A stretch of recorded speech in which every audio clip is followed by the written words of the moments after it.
wa ta'ala. Sebab apa kita boleh banyak tafsir? Sebab tafsir ni pun banyaklah. Kita ada tafsir Ibnu Katsir, kita ada tafsir Jailani, kita ada tafsir At-Tabari. Tafsir Tabari ni lebih menceritakan tentang kenapa turunnya ayat-ayat Al-Quran. Dan beberapa banyak tafsir yang ada lah. Dan saya ni, jenis saya boleh juga nak tafsirkan. Maksudnya, kalau kita nak menceritakan ayat itu, ayat bil ayat, ayatun bi ayatin. Maksudnya, ayat kepada ayat. Contoh duha itu apa makna dia? Apakah apakah signifikannya dengan yang berlaku sekarang? Boleh juga. Tapi hari ini tuan-tuan yang dimuliakan Allah Subhanahu Wa Taala, saya nak kaitkan dengan kehidupan kita tentang apa yang dikurniakan kepada kita. Apa yang dikurniakan kepada kita tuan-tuan? Apa yang ditunjukkan contoh kepada Nabi Zakaria alaihi salam pun sebenarnya kita boleh dapat dalam kehidupan kita sekarang. Apa dia ayat dia tuan-tuan yang dimuliakan Allah Subhanahu Wa Taala? Kata Allah Subhanahu Wa Taala, a'udzubillahi minasyaitonir rajim. Nabi ini suka lagu Jaharkah. Tapi Jaharkah ni saya suka mula dengan Fatihah. Kan? Fatihah tu, Fatihah Jaharkah ni dia sedih sikit tapi sedap lah. Bismillahirrahmanirrahim. Cuba-cuba buat lagu Jaharkah sesekali. Alhamdulillahi Rabbil Alamin. Ar-Rahmanir-Rahim. Maliki Yawmiddin. Iyyaka na'budu wa iyyaka nasta'in. Ihdinas siratal mustaqim. Siratal ladzina an'amta 'alaihim ghairil maghdubi 'alaihim waladdallin.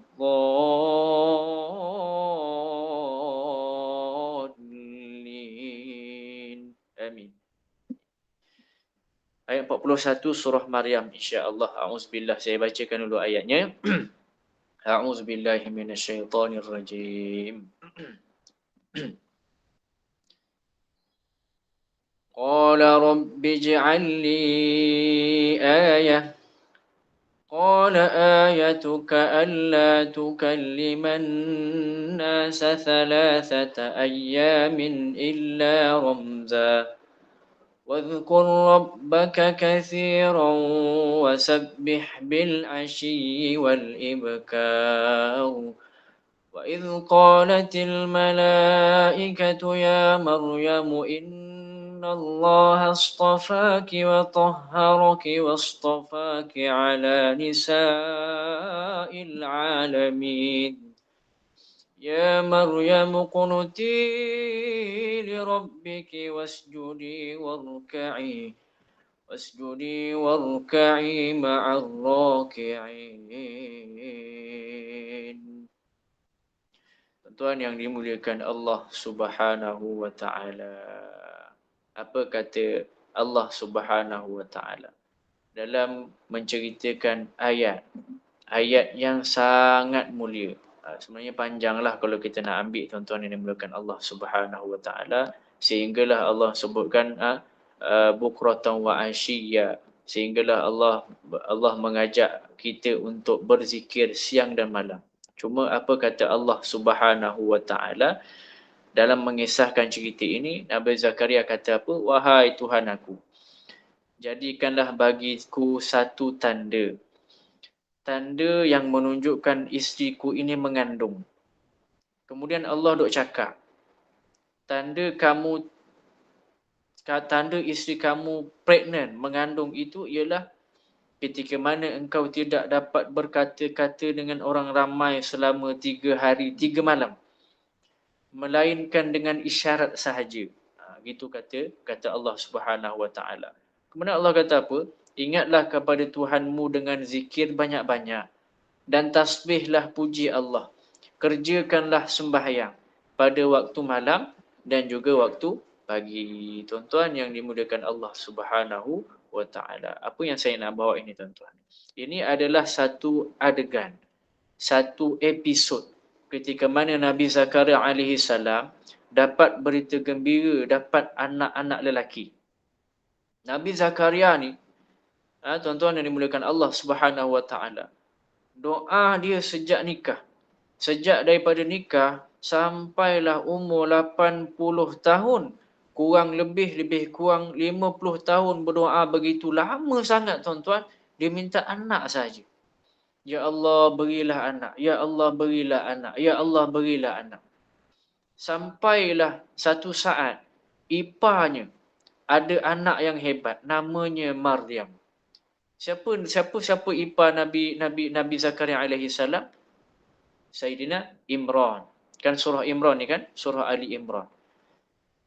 Iparnya adalah Imran. Jangan salah faham supaya tak pening kepala. Maryam ni memang Nabi Isa berkaitan dengan Maryam. Tapi jangan salah faham. Sebab Maryam, Sayyidatina Maryam yang melahirkan Nabi Isa alaihi salam tanpa ayah. Tapi bapanya Sayyidatina Maryam. Bapanya Sayyidatina Maryam adalah Sayyidina Imran. Dalam surah Ali Imran itulah. Jadi tuan-tuan yang dimuliakan Allah Subhanahu wa taala, ya Allah beri anak, ya Allah beri anak. Sampai akhirnya rupanya ipar dia yang diberikan anak yang hebat namanya Maryam. Maryam ni dilihat oleh Zakaria, anak iparnya Imran tadi, daripada kecil Sayyidina Zakaria alaihi salam ini menjaga juga Sayyidatina Maryam ini daripada kecil sampailah dia boleh beribadah di Masjidil Aqsa. Punya lama dia jaga, punya rasa dia nak anak sangat sampai dia rapat dengan Sayyidatina Maryam. Tengok tuan-tuan yang dimulakan Allah Subhanahu wa taala. Jadi tak salah orang yang ada keinginan nak anak sangat. Sampai satu tahap dia ambil anak angkat, sampai satu tahap dia suka sangat dengan budak-budak. Tak ada salah pun. Dia jangan rasa macam bencinya diri ni, kenapa tak ada anak tapi nak rapat dengan budak-budak dan sebagainya. Tuan-tuan yang dimulakan Allah Subhanahu wa taala.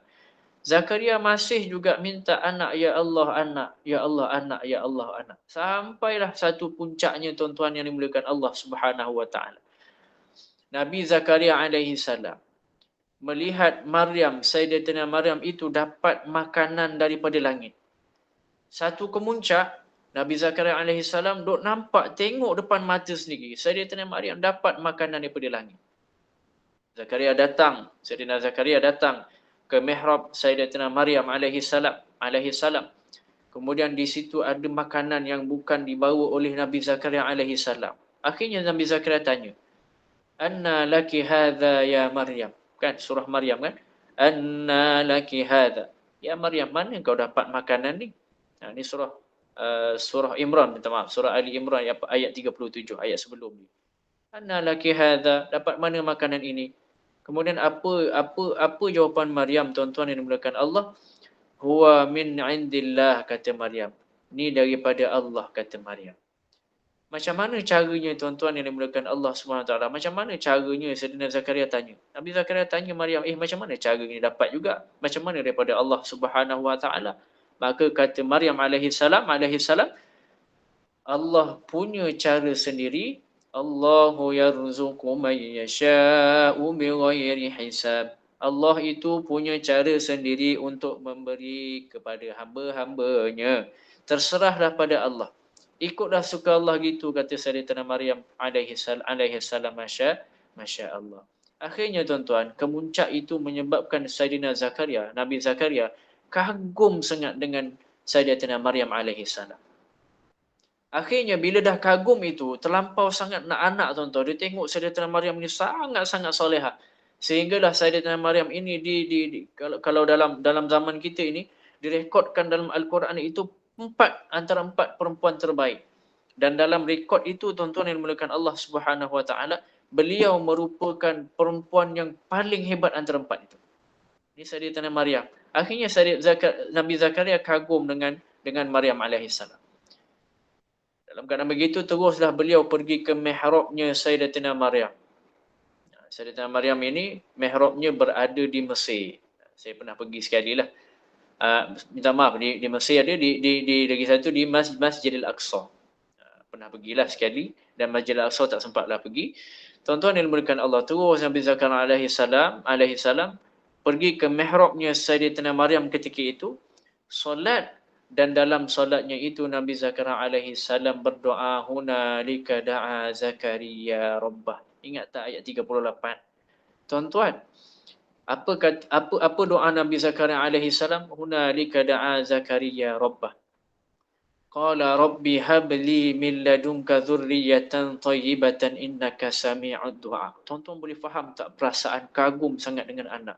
Tapi permohonan yang sudah 50 tahun tidak lagi dikabulkan oleh Allah Subhanahu wa taala. Di saat itu Zakaria, Nabi Zakaria alaihi salam benar-benar menangis berdoa kepada Allah Subhanahu wa taala.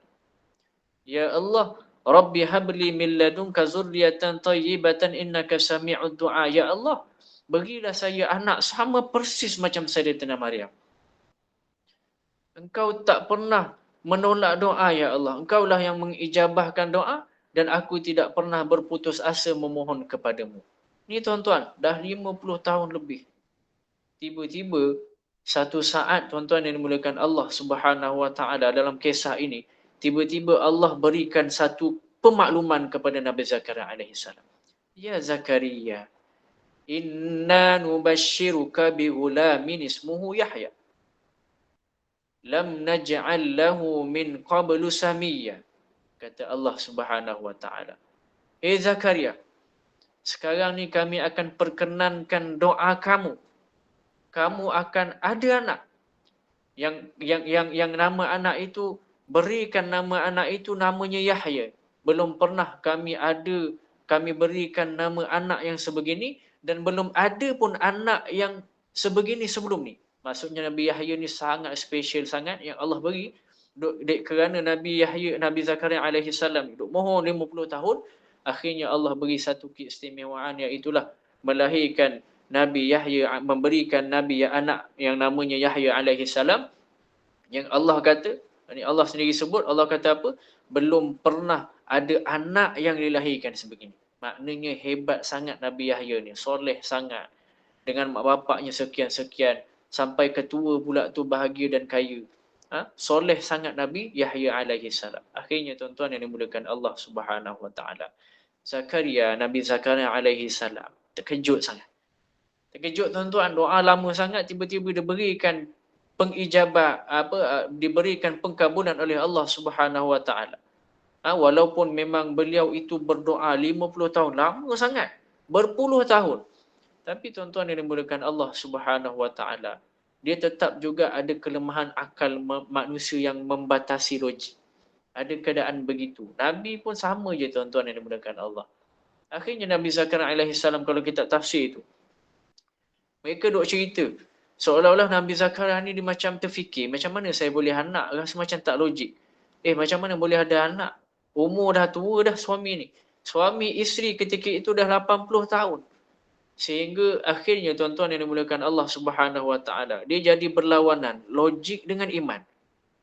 Iman percaya Allah Maha Kuasa, tapi logiknya itu macam mana cara dia? Isteri aku dah putus head, isteri aku dah sah-sah mandul dan sebagainya. Berlawan tuan-tuan. Lalu kemudian Nabi Zakaria alaihi salam tanya, untuk beliau ni rasa lebih tenang supaya logiknya itu tak ragu lagi dah. Kalau iman, sehingga imannya itu nanti boleh bertambah dengan sebab soalannya nanti. Apa tuan-tuan yang dimuliakan Allah Subhanahu wa taala? Minta permintaan kedua, ij'alli ayah, kata Nabi Zakaria alaihi salam. Berikan aku tanda macam mana aku boleh ada anak.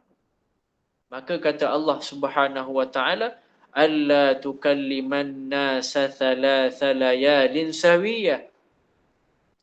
Kata Allah Subhanahu wa taala, tanda kamu nanti ada anak, kamu 3 hari tiba-tiba takkan boleh bercakap. Kamu sihat, kamu tak ada masalah pun, tapi kamu takkan mampu untuk berkata-kata. Tuan-tuan yang dimuliakan Allah Subhanahu wa taala, bercakap sahaja yang tak boleh. Ni dalam kita tafsir, ataupun memanglah dalam ayat yang kita baca tadi, tuan-tuan yang dimuliakan Allah Subhanahu wa taala, wadhkur rabbaka katsiran wasabbih bil ashi wal ibkar, kata Allah Subhanahu wa taala. Bahkan ulama mentafsirkan ayat itu, kalau kita nak pergi satu persatu perkataan, mungkin boleh kita cari hari lain.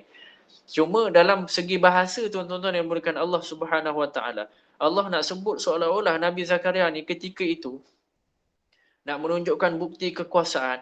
Waktu itu Nabi Zakaria bercakap saja tak boleh bercakap. Tapi boleh tilawah, boleh membaca Al-Quran, boleh zikir. Cuma yang tak boleh tu cakap biasa tu.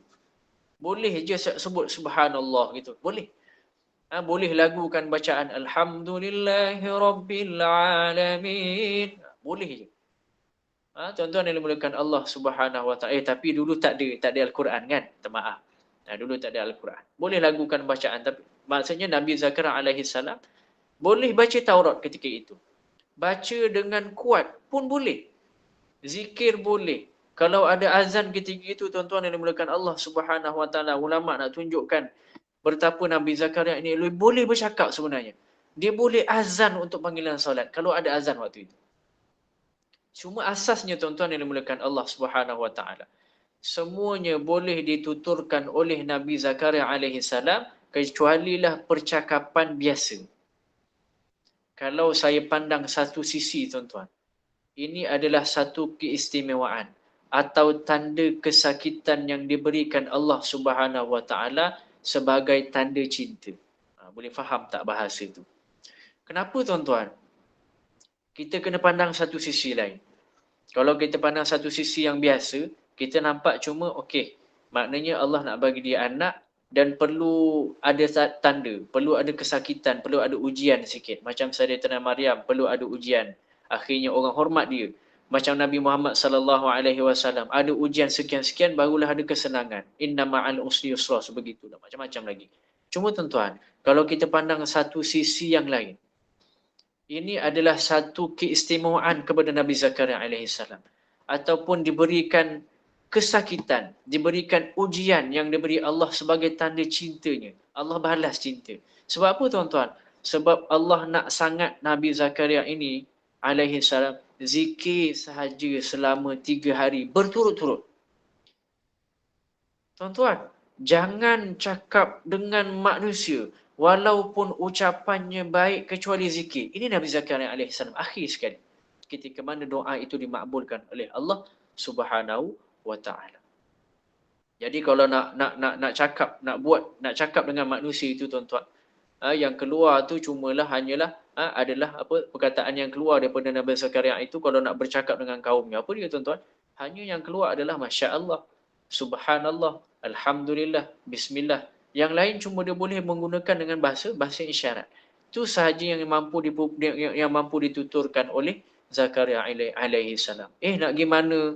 Dah makan ke belum? Semuanya tak mampu dikeluarkan oleh Nabi Zakaria alaihi salam. Cuma yang boleh gitulah, insya-Allah, insya-Allah, insya-Allah gitu kan. Itu orang Melayu, tuan-tuan. Dah sampai mana dah tu? On the way. On the way. Tukar sikit, tuan-tuan. Tukar sikit. Tambahkan insya-Allah.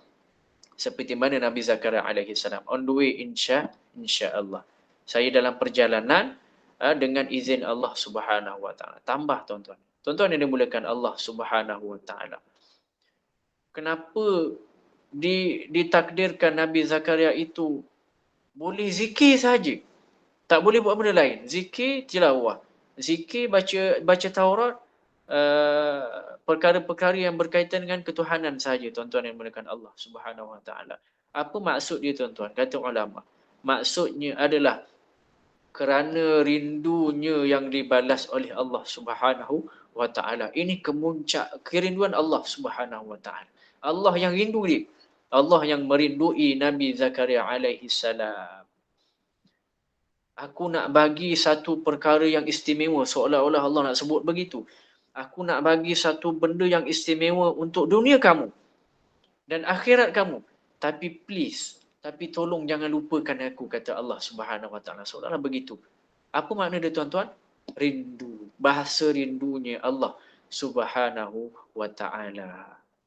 Sebab tu dah dalam satu sisi yang berbeza ini, dalam kehidupan, jangan pernah mengeluh dengan kesesakan.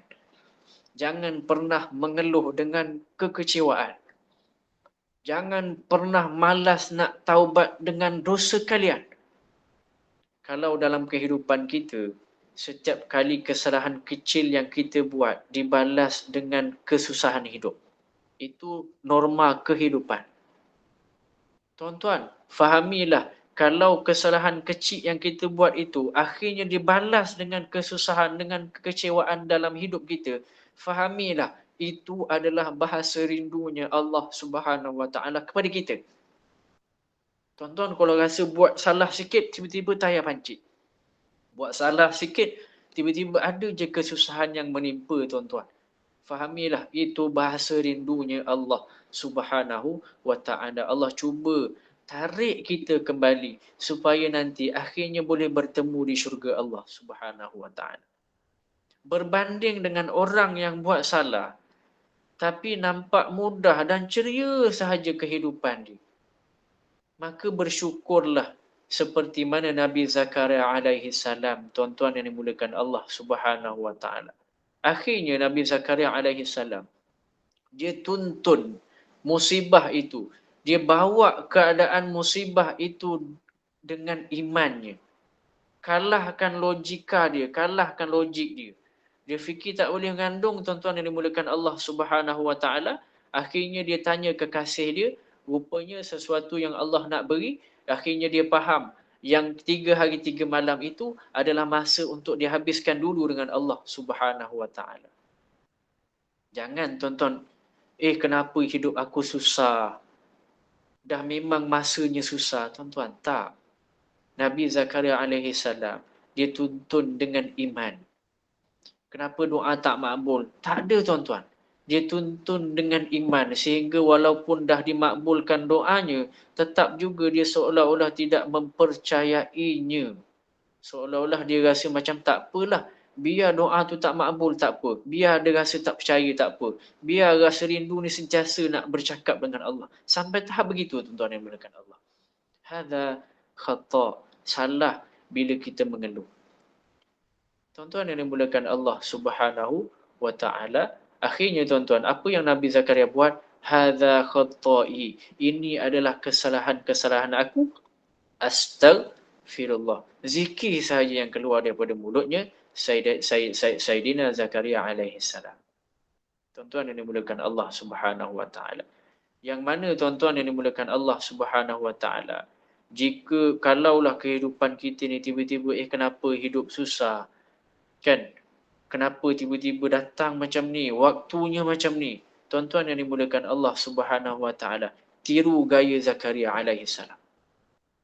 Cepat-cepat ucapkan astaghfirullah. Ini kesalahan aku. Ampunkan aku ya Allah. Sebut tuan-tuan. Tuan-tuan puan-puan rahmati Allah akan rasa suatu jalinan kemesraan antara kita dengan Allah. Wujud terus. Percayalah, kalau sebut dan buat begini tuan-tuan yang dimulakan Allah Subhanahu wa ta'ala, dia ada satu sambungan, dia ada satu jalinan ghaib yang menyebabkan kita rasa terhubung dengan Allah Subhanahu wa ta'ala. Itulah namanya hubungan iman, hubungan kerinduan yang tak mampu kita nak ceritakan dah.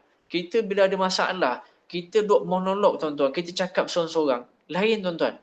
Duduk diam-diam, ya Allah, mak sakit ni ya Allah. Dia lain tuan-tuan. Bila kita cakap dengan Allah itu, dia ada satu sambungan yang tak mampu kita cerita dengan orang lain. Berbanding kalau kita sekadar monolog je, kenapa dah susah sangat. Bila monolog dia jadi macam satu keluhan yang menambahkan stres.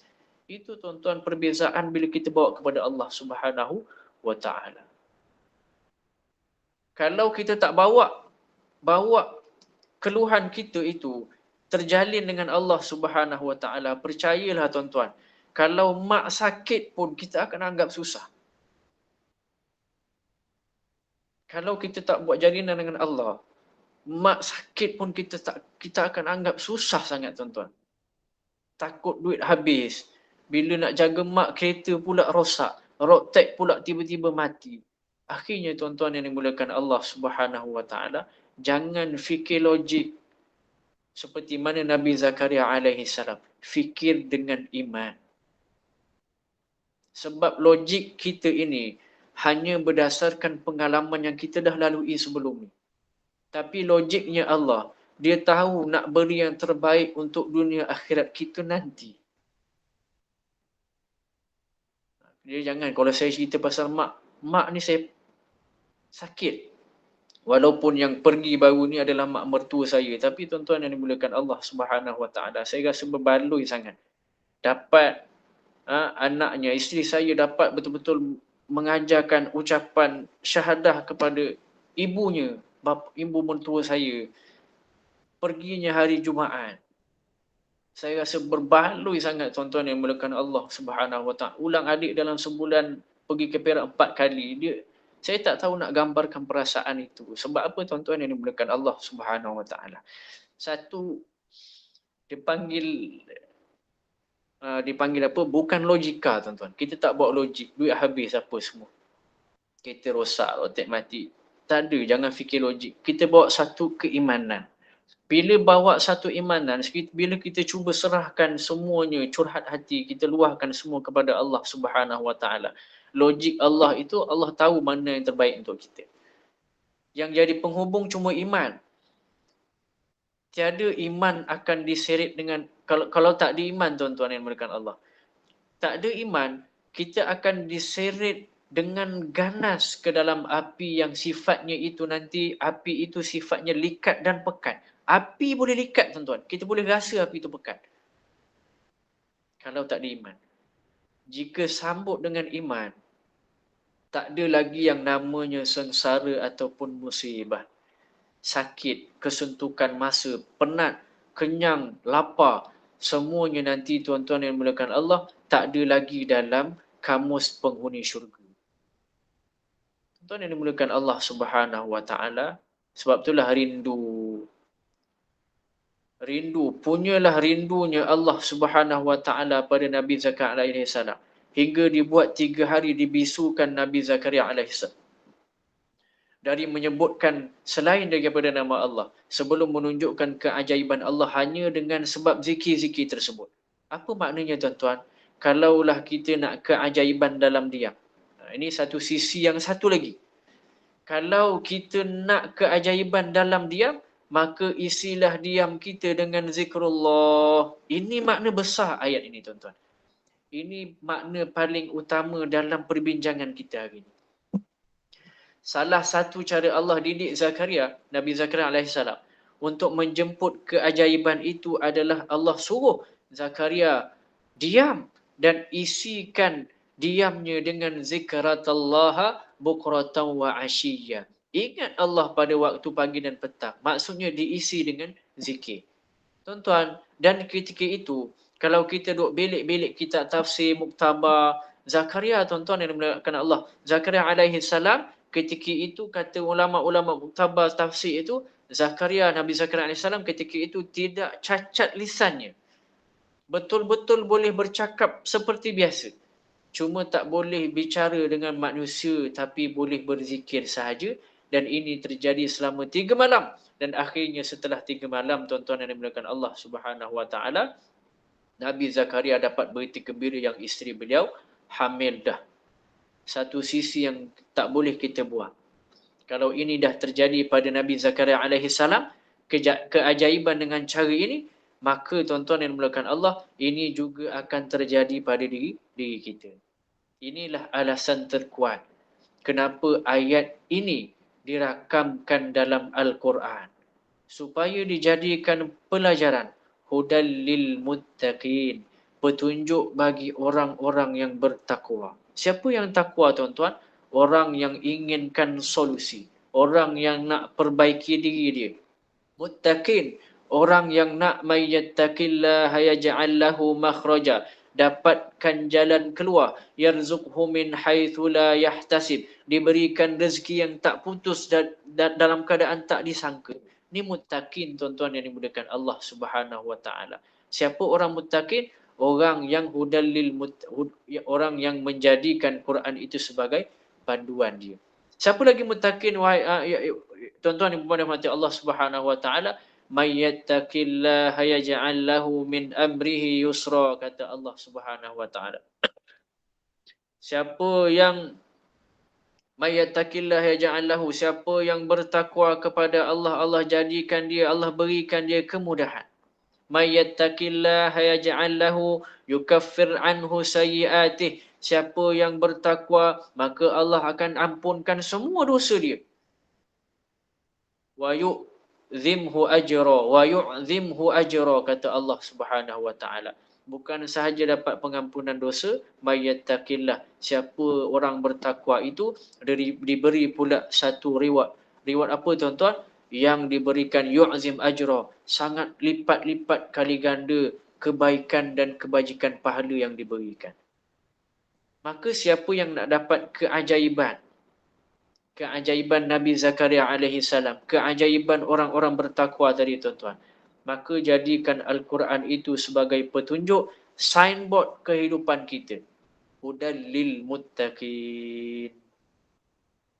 Tuan-tuan yang dimuliakan Allah Subhanahu wa taala. Sebab itulah diam itu sebagai satu perkara yang besar sebenarnya.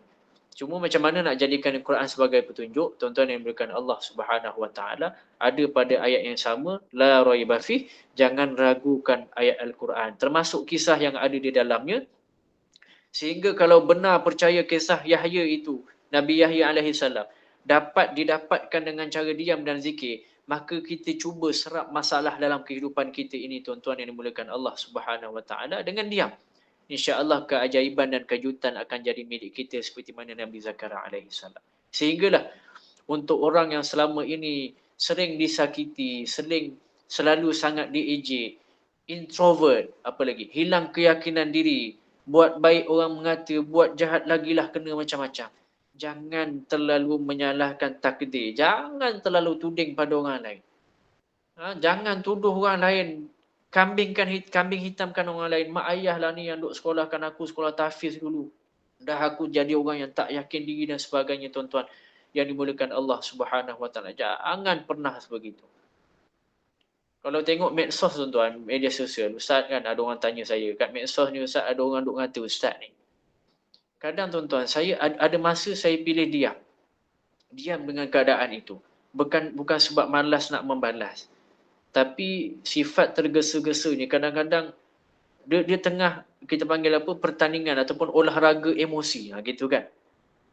Jadi tuan-tuan, dia medsos ni jahat sangat. Laki bini ambil gambar, travel pergi overseas, ada orang komen tuan-tuan. Ada orang komen, kau tak sesuai weh duduk situ. Tempat tu cantik dah, tapi sebab kau ada, jadi selekeh tu gambar. Rosak gambar kan. Medsos ni jahat tuan-tuan. Kalau macam tu komen tuan-tuan, kalau macam tu komennya tuan-tuan yang dimuliakan Allah Subhanahu Wa Taala. Ada masa, bukan maksud saya semua mesti diam. Kalau kena komen macam tu tuan-tuan, dia ada masa kena balas. Komen je balik tuan-tuan. Betul lah memang saya tak sesuai kat tempat tu. Tapi dompet aku sesuai. Balas je tuan-tuan. Bagi habis-habis. Kadang-kadang ada perlu dijawab. Biar faham. Sebab Ustaz Somad ada sebut kan. Ustaz Somad ada kata, sombong dengan orang sombong. Sombong pada orang sombong itu adalah sedekah. Tapi itu tetap satu pilihan tuan-tuan yang dimuliakan Allah. Rasa pilih sikap santun tapi mengajar. Tadi itulah. Kita balas tapi dengan cara mengajar. Santunlah. Atau yang kedua, kita boleh sahaja diam pun boleh. Takut jadi panjang debatnya.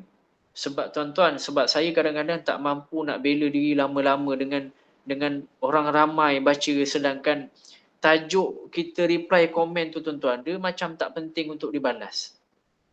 Sebab bukan senang nak ubah persepsi orang lain di hadapan orang ramai dengan komen yang terang-terangan orang boleh baca. Sebab itulah, tuan-tuan yang dimuliakan Allah, ulama sebut, orang yang cintakan kamu itu dia tak perlukan balasan apa-apa pun. Tapi orang yang bencikan kita, dia takkan terima alasan. Jadi sebab tu kadang-kadang saya tak suka nak balas. Boleh jadikan status carilah. Boleh jadikan status. Orang yang mencintai kita, dia takkan perlukan alasan. Tapi orang yang membenci kita, dia sentiasa tak menerima alasan kita. Yang akhirnya, diam itu adalah pilihan yang lebih baik. Dari diam itu yang akan memunculkan banyak keajaiban. Sebab itulah saya percaya sangat diam itu satu keajaiban. Termasuklah dalam dakwah, dalam kuliah. Rupanya diam itu lebih ajaib. Dakwah dengan perbuatan itu lebih disenangi orang. Berbanding kita sebut secara jelas kesalahan-kesalahan dia. Bahkan dalam keluarga sekalipun tuan-tuan yang dimuliakan Allah Subhanahu Wa Taala, disihir keluarga kami dengan sihir pemisah. Hinggakan semua perkara kecil boleh menyebabkan pergaduhan. Yang akhirnya tuan-tuan yang dimuliakan Allah bincang-bincang untuk belajar bahagia dalam kehidupan ni tuan-tuan. Rupanya tuan-tuan akhirnya satu jawapan yang paling tuntas adalah diam pada tempatnya. Jangan terpancing dengan rasa nak menjawab dan bela diri. Hingga akhirnya diam itu satu pilihan yang sihir itu pun tak mampu nak lawan dah. Hingga tertutup pintu kecelakaan dan terbuka pintu keajaiban dengan dia. Kalaupun ia berbentuk fitnah, tabayun adalah jalan utama sebelum kita benar-benar kemukakan pendapat. Seperti mana kisah Sayyidatina Aisyah radhiyallahu anhu dituduh curang kepada Nabi sallallahu alaihi wasallam. Apa yang beliau buat, tuan-tuan? Sayyidatina Aisyah akhirnya diam. Diam, tuan-tuan. Sehingga diam itu melahirkan keajaiban, sehingga keluar satu cerita yang menarik. Bila Allah jawab kisah itu, bila Allah maklumkan kepada Nabi sallallahu alaihi wasallam Sayyidatina Aisyah tak curang pun, akhirnya, tuan-tuan, Sayyidatina Aisyah pusing-pusing keliling Nabi berlari-lari seperti anak kecil, dek kerana sukanya dia dengan berita itu. Kan cantik tu, tuan, kisah tu. Banyak, tuan-tuan, perempuan yang rahmati Allah Subhanahu wa taala. Cuma diam tu kadang buat kita penat. Jadi kita orang yang jadikan kita ni akhirnya orang yang tak sensitif sangat dengan keadaan orang lain. Kadang-kadang begitu. Cuma, tuan-tuan yang dimuliakan Allah Subhanahu wa taala, kena faham. Jangan bawa diam itu diam yang diam monolog. Kena bawa diam itu diam yang akhirnya dicurahkan kepada Allah Subhanahu wa taala. Tak ingat ke apa kata Nabi sallallahu alaihi wasallam? May yazalul bala'u bil mu'minin wal mu'minat fi nafsihi wa walidihi wa malihi hatta yalqahu ta'ala wa ma 'alaihi khati'ah. Tak boleh, minta maaf. Tidaklah seseorang itu selesai diuji. Orang lelaki yang beriman ataupun orang perempuan yang beriman, tidaklah orang itu selesai diuji. Sama ada ujian itu melalui diri dia, ataupun melalui anak dia, ataupun melalui hartanya. Tuan-tuan yang dimuliakan Allah Subhanahu wa taala, artinya ujian fizik, ujian diri, ujian perasaan dan sebagainya.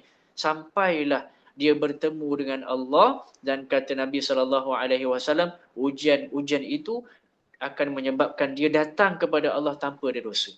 Ni, tuan-tuan, sebab tu diam ni satu keajaiban. Apa maksud hadis ni, tuan-tuan? Satu sisi dia galakkan untuk bersabar, tapi satu sisi lain, tuan-tuan yang dimuliakan Allah, ujian takkan datang jika dosa kita dah habis. Maknanya dalam kehidupan kita, ujian akan sentiasa ada. Allah uji kita terus sebab nak bersihkan diri kita dengan dosa. Awareness, wujudkan satu sikap kesedaran. Ini yang patut ada dalam diri. Allah uji sebab nak bersihkan kita, sehingga akhirnya buat kita redha dengan ujian. Bukan ikhlas ya, tuan-tuan. Bukan ikhlas. Sebab ikhlas tu ibadah. Ujian ni kita kena redha. Saya redha ya Allah walaupun berat, walaupun aku mengharapkan jalan keluar. Saya redha ya Allah, kesayangan saya telah pergi dulu walaupun rindu ini tak bisa dipadamkan. Ujian. Cuma jangan mengeluh. Doa minta ujian itu dihapuskan, bukan mengeluh. Itu ibadat. Ibadat dalam Islam ni Allah suka. Sampai Allah suka sangat orang yang berdoa. Tuan-tuan yang dimuliakan Allah Subhanahu wa taala. Allah suka sangat orang yang meluahkan perasaan dengan Allah. Bid'ah ni Ustaz. Bid'ah. Akhirlah dah nak habis masa kan. Bid'ah ni Ustaz, ada orang sebut dengan saya begitu, tuan-tuan. Mana ada orang duk cerita dengan Allah angkat tangan, ya Allah tolonglah ya Allah. Tak ada, Ustaz. Kan kita dah ada doa-doa maksud. Tuan-tuan yang dimuliakan Allah Subhanahu wa taala. Sebab tu kena tengok banyak kisah-kisah Nabi. Nabi tu kalau meluah perasaan, akhir, tuan-tuan, saya keluarkan satu hadis. Nabi tu kalau meluah perasaan, doanya sahaja berjam-jam. Doa je berjam-jam. Ingatkan hadis Sayyidatina Aisyah radhiyallahu anhu pernah cemburu malam-malam. Aisyah radhiyallahu anha tidur, tengah tidur, tuan-tuan yang dimuliakan Allah, tiba-tiba hujung malam begitu dia terjaga. Terjaga lah macam cerita Korea begitu kan. Tangan tu tak masuk ke tepi sebelah, tepuk gitu kan. Tepuk sebelah, raba-raba sebelah, tak ada orang. Ini kisah satu hadis Nabi SAW. Nabi tak ada kat sebelah. Bangun Sayyidatina Aisyah, cari kat bilik air, tak ada. Kan biasa Nabi solat kan sebelah nak Sayyidatina Aisyah radhiyallahu anha. Cari biasa Nabi solat, cari kat bilik air, tak ada. Wah, curiga. Akhirnya curiganya cemburu Sayyidatina Aisyah radhiyallahu anha. Jangan-jangan pergi rumah fulan tak? Gitu kan dalam hatinya tu. Dicari ke rumahnya. Di telefon tak aktif, mungkin tengah cas. Gitu kan. Gurau, tuan-tuan yang dimuliakan Allah Subhanahu wa taala. Akhirnya Sayyidatina Aisyah datang ke rumah isteri-isteri Nabi sallallahu alaihi wasallam. Ketuk pintu. Hafsah, Nabi ada rumah kamu tak? Tak ada Aisyah, tak ada. Betul ke betul? Pergi rumah Sofia alaihissalam. Ada tak Nabi? Tak ada, tak ada. Pergi rumah Sayyidatina Maryam alaihissalam. alaihissalam. Juga tak ada Nabi SAW. Mana Nabi ni, kata Sayyidatina Aisyah. Cari rumah isterinya, semuanya tak ada. Penat cari, tuan-tuan yang dimulakan Allah Subhanahu Wa Taala. Bila nak balik tu, dia lalu sebuah masjid. Dilihat ketika itu Nabi itu sujud di Masjid Nabawi, di mihrabnya Nabi SAW. Dan ketika itu, tuan-tuan yang dimulakan Allah Subhanahu Wa Taala, Aisyah mendengar Nabi menangis sambil berdoa. Ketahuilah tuan-tuan perempuan yang rahmati Allah, Nabi tak pernah meluahkan perasaan pada sahabat-sahabat dia tentang kesusahan dia. Tak pernah. Akhirnya Nabi itu, Sayyidina Aisyah mendengar Nabi menangis sambil berdoa. Dan ketika itu, doa itu ketika mana sujudnya Nabi SAW. Dan sujud baginda ketika itu seperti membaca satu juzuk daripada Al-Quran. 3 jam. Dan itu isinya semuanya doa, tuan-tuan. Nangis, Rabbi, Rabbi, Rabbi. Tuan-tuan yang dimulakan Allah Subhanahu Wa Taala, ketahuilah diam itu, kehidupan Nabi ini penuh dengan diam dan luahan kepada Allah Subhanahu Wa Taala. Tapi kerana diam beliau sekalipun, berjuta manusia menghormati beliau walaupun telah berlalu 1440 tahun. Membuktikan nak buat orang suka pada kita bukan hanya dengan banyak bercakap. Tuan-tuan yang dimulakan Allah Subhanahu Wa Taala. Apa yang kita dapat, tuan-tuan, hari ini? Bila datang ujian, cepat-cepat istighfar. Sehingga nanti Allah cabut ujian itu dan digantikan dengan kebaikan. Sebelum kita cari kambing hitam nak tuduh orang lain, sebelum marah orang lain, tuan-tuan, istighfar diri kita dulu. Kembalikan rindu kita kepada Allah supaya Allah balas rindu kita, tuan-tuan yang dimulakan Allah Subhanahu Wa Taala, yang menyebabkan kita nanti akan rasa cukup ada Allah, kita akan mula diam. Diam bukan kerana mengalah, diam kerana ada Allah Subhanahu Wa Taala. Akhirnya diam itu akan menyebabkan satu keajaiban-keajaiban, dan diam itu merupakan tanda takwanya kita kepada Allah Subhanahu Wa Taala. Tapi wajar juga ada perkara-perkara yang perlu kita balas dan jawab kepada mereka, tuan-tuan yang dimulakan Allah Subhanahu Wa Taala. Jadi itu sajalah untuk hari ini. Dah 8.23, saya tak boleh nak teruskan panjang lagi sebab kita pun ada program lain selepas ini, insya-Allah.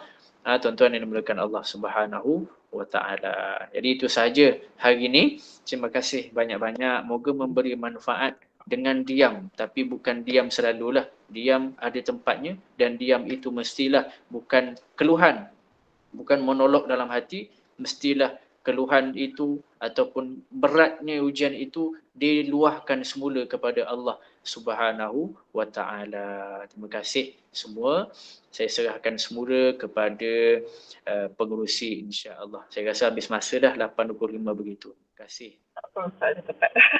Okay, Alhamdulillah, jazakallah khairan Ustaz Muhammad Nazim atas pesan ilmunya cukup menarik sekali. Begitu kita mengambil pengajaran dari kisah Maryam dan mungkin dia beri kefahaman dan manfaat bagi kita semua. Terus pesan ini mengambil ibrah daripadanya.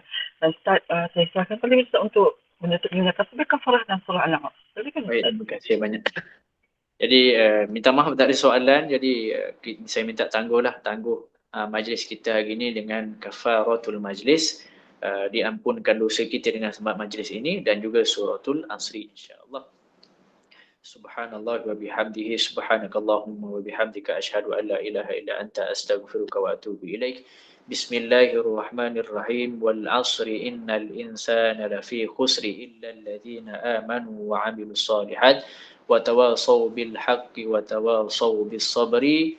Wa sallallahu ala sayyidina Muhammad wa ala alihi wa sahbihi wa baraka wa sallam.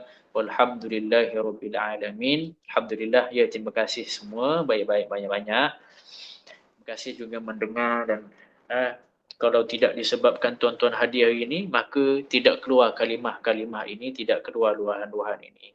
Tuan yang dimuliakan Allah. Terima kasih semua. Assalamualaikum warahmatullahi wabarakatuh. Waalaikumsalam warahmatullahi wabarakatuh.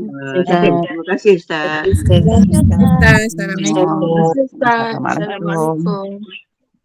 Sister. Salam. Sama-sama. Baik, saya minta diri dulu ya. Terima kasih semua. Assalamualaikum.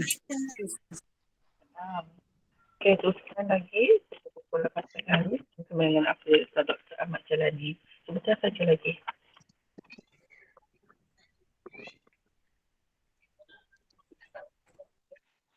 Assalamualaikum.